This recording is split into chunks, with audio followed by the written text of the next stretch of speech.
नमस्कार, प्रवास साक्षी देख रहे हैं आप। मैं हूं आपके साथ अंकित सिंह। सुप्रीम कोर्ट ने मंगलवार को दिल्ली की आप सरकार पर कड़ा प्रहार करते हुए कहा कि दिल्ली को साल दर साल वायु प्रदूषण की समस्या से जूझते नहीं रहने दिया जा सकता। सुप्रीम कोर्ट ने यह भी कहा कि प्रदूषण के मुद्दों से निपटने के लिए वाहनों के लिए ऑड इवन जैसी योजनाएं महज दिखावा है। यह दिल्ली की आप सरकार के लिए बड़ा झटका है। इसको लेकर भाजपा अरविंद केजरीवाल और उनकी सरकार पर हमलावर हो गई है। भाजपा के अमित मालवीय ने कहा कि यह अरविंद केजरीवाल के चेहरे पर तमाचा है। वह पंजाब और दिल्ली में अपनी सरकार को छोड़कर बाकी सभी को दोष देना बंद कर देंगे। उन्होंने कहा कि दिल्ली एनसीआर के लोग एक आदमी की अक्षमता के कारण जहरीली हवा में सांस लेने को मजबूर है, जिसने दिल्ली को गैस चैम्बर में बदल दिया है।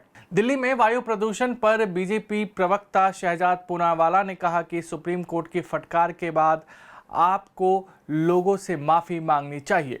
इसके साथ ही उन्होंने साफ तौर पे कहा कि आप पूरी तरह से फेल हो गई है और उनकी वजह से दिल्ली गैस चैम्बर बन गया है। सुनिए उन्होंने क्या कहा।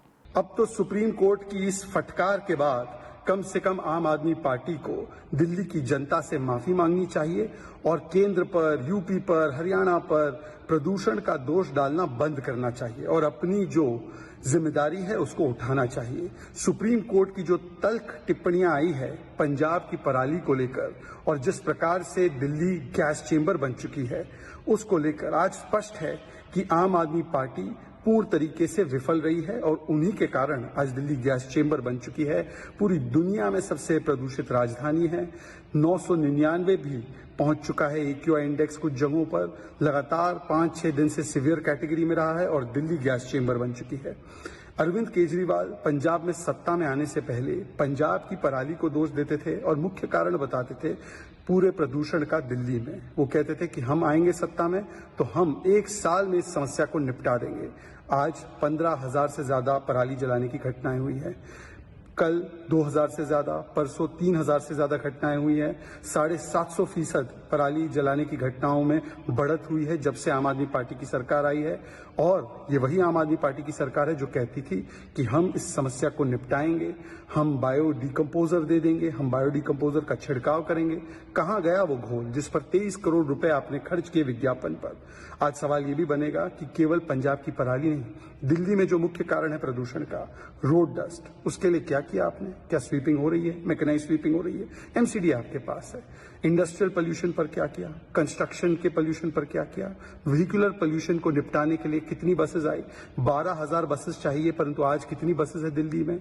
इसका मतलब यह है कि अरविंद केजरीवाल और आम आदमी पार्टी ने केवल दोषारोपण किया है। कभी केंद्र पर दोष, कभी उत्तर प्रदेश, हरियाणा, दिवाली, सभी लोगों पर दोष डाला, अपनी जिम्मेदारी नहीं उठाई और आज इसलिए सुप्रीम कोर्ट ने भी फटकार लगाई है। कहा है ये ब्लेम गेम बंद कीजिए, अपनी जिम्मेदारी उठाइए, वरना बुलडोजर जब चलेगा तो बहुत बातें निकलकर सामने आएगी। आज अरविंद केजरीवाल जी को बताना चाहिए कि क्या करेंगे वो दिल्ली को गैस चेंबर जो बनाकर रखा है उस समस्या को सुलझाने के लिए। आज दिल्ली वासियों की सेहत पर इतना बड़ा खतरा पैदा हुआ है, उसके लिए पूर्ण तरीके से जिम्मेदार आम आदमी पार्टी अरविंद केजरीवाल है। दिल्ली के पर्यावरण मंत्री गोपाल राय ने कहा कि हमने मीडिया में ऑड इवन वाहन योजना के संबंध में सुप्रीम कोर्ट की कुछ टिप्पणियों को देखा है।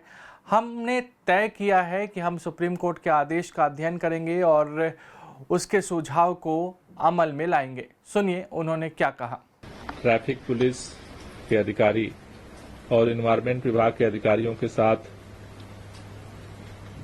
उसकी तैयारियों को लेकर के बैठक की है। बैठक के बाद अभी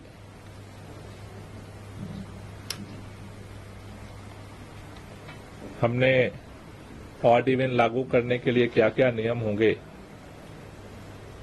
वो आपको सूचित करना था, लेकिन इस बीच अभी सुप्रीम कोर्ट का ऑड इवन को लेकर के कुछ ऑब्जर्वेशन हमने मीडिया में देखा है। उसके बाद अभी हमने ये निर्णय लिया है कि सुप्रीम कोर्ट का ऑर्डर आने के बाद एक बार हम उसको स्टडी करेंगे और जो सुझाव या जो ऑर्डर में सुप्रीम कोर्ट का निर्देश आएगा उसको फिर इनकॉर्पोरेट करते हुए उसके अनुसार हम अपनी योजना को बनाएंगे। तो टोटल जो पूरा डिटेल है उसको एक बार सुप्रीम कोर्ट का ऑर्डर स्टडी करने के बाद हम आपके सामने रखेंगे। और देखिए, जितना भी मीडिया में हमने खबरें देखी हैं, सुप्रीम कोर्ट ने पटाखों को लेकर के, पराली को लेकर के, दिल्ली के चारों तरफ जो प्रदूषण हो रहा है उसको लेकर के अपने कई तरह के ऑब्जर्वेशन दिए हैं। अभी हम उनके ऑर्डर का इंतजार कर रहे हैं। हमारी सरकार सुप्रीम कोर्ट का जो भी आदेश है उसको जो है लागू करने के लिए आगे बढ़ेगी। देखिए, मेरा ये मानना है कि जो ये प्रदूषण की समस्या है सर्दियों में, ये पूरे उत्तर भारत की समस्या है और खास तौर से दिल्ली, उत्तर प्रदेश, राजस्थान, हरियाणा और पंजाब, इन 5 राज्यों में सामूहिक तौर पर जब एक साथ कार्ययोजना बनेगी और उसको इम्प्लीमेंटेशन की तरफ हम सब लोग बढ़ेंगे, तभी हम प्रदूषण पे जो है सकारात्मक प्रभाव डाल सकते हैं। इसलिए सभी लोगों से मेरा निवेदन है, हमारी सरकार सुप्रीम कोर्ट के आदेश को लागू करेगी और सभी सरकारों से निवेदन है कि सभी के लिए जो जरूरी कदम है वो सारे अगर इम्प्लीमेंट करते हैं तो निश्चित रूप से प्रदूषण को कम करने में हमें सफलता मिलेगी। दिल्ली में वायु प्रदूषण पर दिल्ली की मेयर शैली ओबरॉय ने कहा कि प्रदूषण के मुद्दे पर आरोप प्रत्यारोप के बजाय हम सभी को मिलकर काम करना चाहिए। इसके साथ ही उन्होंने बताया कि एमसीडी इस मुद्दे को लेकर क्या कुछ कर रही है। सुनिए उन्होंने क्या कहा। देखिए, पोल्यूशन एक ऐसा इशू है जो सिर्फ दिल्ली का नहीं है, वो पूरे देश का है, पूरे दुनिया का, पूरे वर्ल्ड का एक बहुत ही मेजर इशू है पोल्यूशन। और इस सब पे ब्लेम गेम से ज्यादा हम सबको मिलजुल कर काम करना चाहिए।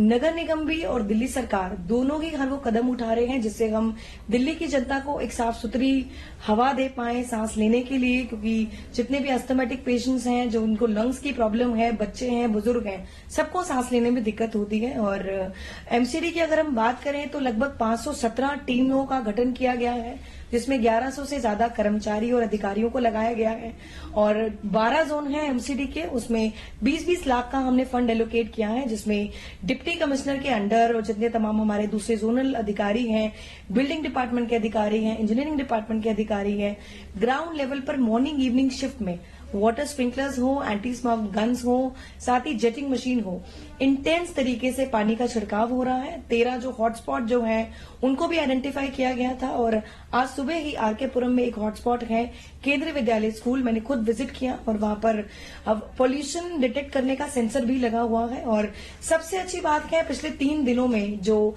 एमसीडी और दिल्ली सरकार द्वारा जो भी इनिशिएटिव लिए जा रहे हैं, तो जो एयर क्वालिटी इंडेक्स है वो इम्प्रूव हुआ है, पोल्यूशन लेवल में जो है डिक्लाइन हुआ है पोल्यूशन लेवल, और एमसीडी पूरी तरह से दिन रात पोल्यूशन लेवल को कम करने के कदम उठा रही है। और हम चाहते हैं दिल्ली की जनता भी साथ दे।